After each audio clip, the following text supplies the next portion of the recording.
You sent your partner a grocery list and it came back with the wrong brands and missed items. You are upset and frustrated. You see the viral term, weaponized incompetence. Finally, a label, a name for the deliberate sabotage that forces you to be the only capable adult in the house. It feels true, it feels validating, and it might be destroying your relationship. You are furious, and you have a right to be. Even when both partners work full-time, 38% of women handle the vast majority of house chores, compared to 9% of men. This imbalance is a primary driver of resentment and a major predictor of divorce. The frustration is not the problem. The imbalance is not imaginary. The problem is that in our rush to label the symptoms, we are misdiagnosing the disease. Boys and girls in the same environment, given identical, crystal clear instructions, execute them in wildly different ways. There is no incompetence, just differently wired brains. This isn't an excuse, it is neuroscience. Women's brains are built to see the details, the emotions, and the big picture all at once, while the men's brains are built for focused, linear, compartmentalized tasks and coordinated action. They don't see the details as you do. They see structural efficiency. You are in a partnership, not a war. When you see its failure and immediately label it weaponized incompetence, you are assuming he intends to harm you. You are in that moment casting him as the enemy and trying to fix a partnership with the tools of war.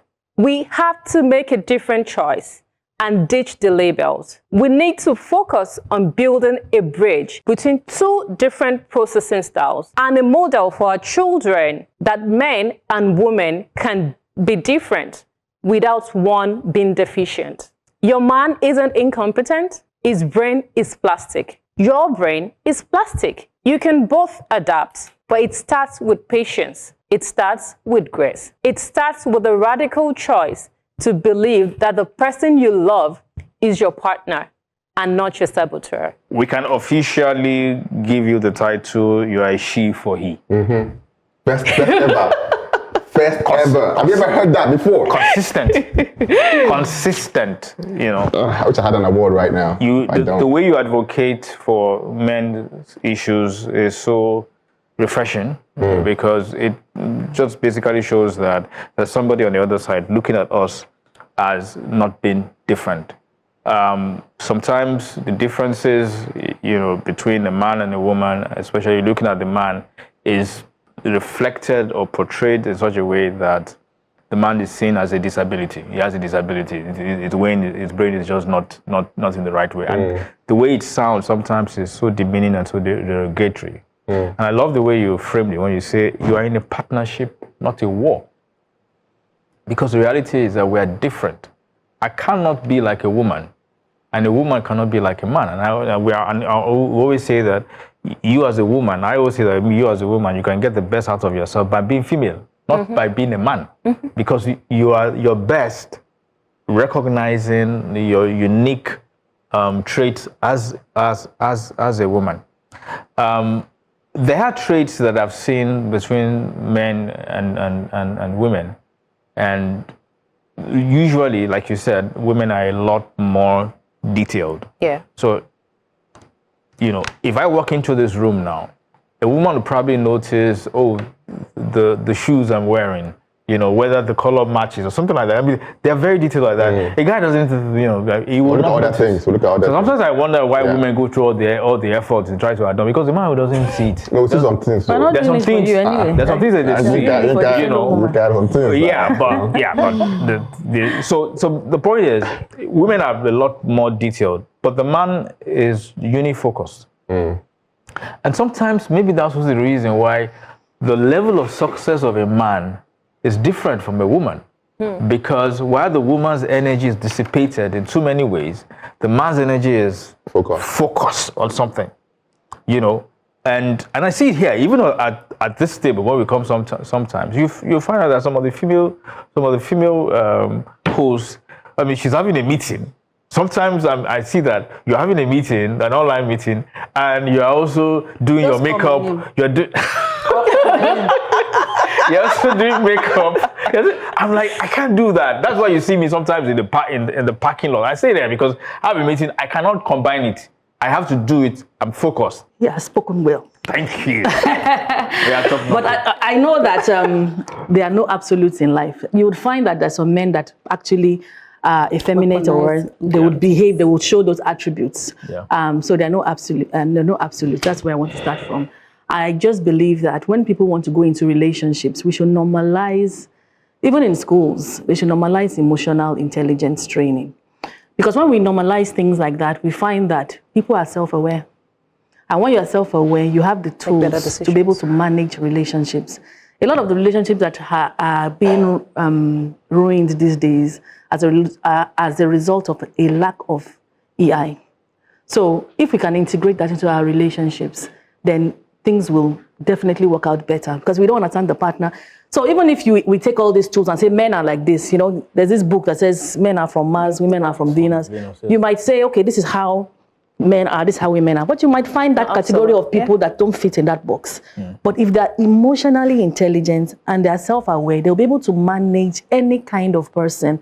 And we have to also normalize having things like marriage counseling, periodic checks in our relationships, whether you're married or not. Checkpoints. The same way you do an exam or you have a professional certification. After 6 months or however long, you will check in again. We have to normalize checking in on your relationship, checking in on yourselves. Like, how is it going? What is it that I did wrong? And I want to maybe leave this advocacy to, it's for married people and those that are already in a relationship. I mean, they should be patient, right? But if you're not in a relationship yet, I think this is also an opportunity to take time out to work on yourself. I like what you said about your brain is plastic, you can both adapt, but it starts with patience, it starts with grace, right? I don't think there's anything a woman can do that a man cannot do if he really wants to do it, or if he sees the importance of doing it. And I guess I'll just use the opportunity very quickly to just speak to parents. When you're raising your children, be it boy or a girl, please teach them what they need to know. Let them be able to survive as a human being and be able to be emotionally intelligent and think about the next person. Actually, when you then go into a relationship, a partnership, it is that person before you. Whether you're a man or a woman, it doesn't matter. If you look at it from that perspective, I think grace will come in, if that's the word, right? But in terms of science, I don't think there's any science that have proven that, a man cannot be capable in the house. Right? Like you have rightly said, it depends on how that plastic brain has been nurtured and trained and what they have gotten used to. And of course, there are peculiar things, like I've mentioned, that are very peculiar to men or women in that case, but everybody can be competent and useful if they want to be. I think you guys have said it all. I think one of the things that separate us from animals is relationship, is the fact that we have to communicate, we have to interact. And I feel like when it comes to society, when it comes to the educational system, like she said, it just focuses more on professionalism. Learn so that you can work. But working is like 10% of our entire life. In fact, working includes relationship.